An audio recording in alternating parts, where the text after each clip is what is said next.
Hello student, एक simple harmonic motions में एक क्वेश्चन है, कंपटीशन में आया भी हुआ है। स्पेशली नीट और जेई के बच्चों के लिए ये क्वेश्चन लगाएंगे ना, तो आपका एसएचएम का कॉन्सेप्ट क्लियर होगा प्लस फेज का भी हो जाएगा। तो हम लोग क्वेश्चन पढ़ते हैं।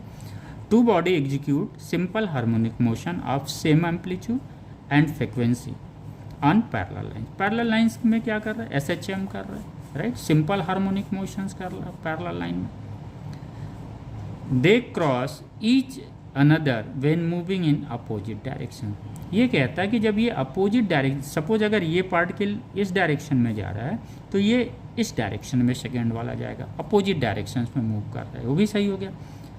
Each time their displacement is half their amplitude. ये कह रहे हैं किसी भी समय पे, किसी टाइम टी पे उसका जो डिस्प्लेसमेंट होगा उसके एम्पलीट्यूड्स का आधा होगा।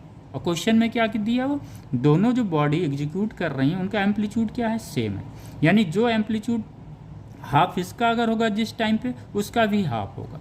तो दो पार्टिकल है, पूछ रहा व्हाट इज़ फेज डिफरेंस। तो हमें आगे उस पार्टिकल का फेज निकालेंगे, फिर उस पार्टिकल का फेज निकालेंगे। फेज समझने के लिए बहुत क्लियर होना चाहिए बेटा। अगर ये कोई डिस्प्लेसमेंट हार्मोनिक इक्वेशंस है ए, तो साइन के बाद जो भी आएगा टर्म वो क्या हो जाता है? फेज हो जाता है, राइट। हमने मान लिया फर्स्ट पार्टिकल को ले लिया हमने, और ये मान के चले कि टी टाइम 0 पे जो है उसकी जो डिस्प्लेसमेंट है 0 है, मीन पोजीशन से वो चलना शुरू किया। सेम चीज़ सेकंड बॉडी के लिए ले लेते हैं, तो उसमें क्या आ गया?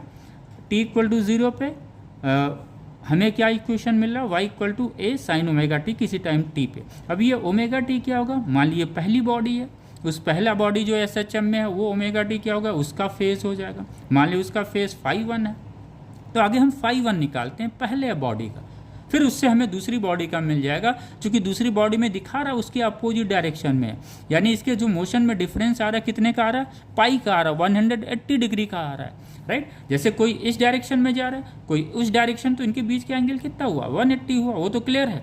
लेकिन आगे हम फर्स्ट का फेज निकालेंगे, फिर सेकेंड का फेज हमें समझना है, राइट। आइए, अब हमने एक इक्वेशन, हार्मोनिक इक्वेशन हमें पता है, y equal to capital A sine omega t. A क्या है? एम्पलीट्यूड है।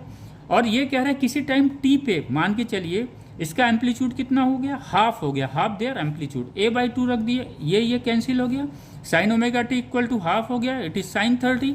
तो ओमेगा टी की वैल्यू कितनी आ गई? 30 डिग्री, यानी π/6 हो गया। ये ओमेगा टी क्या है? फेज है किसका?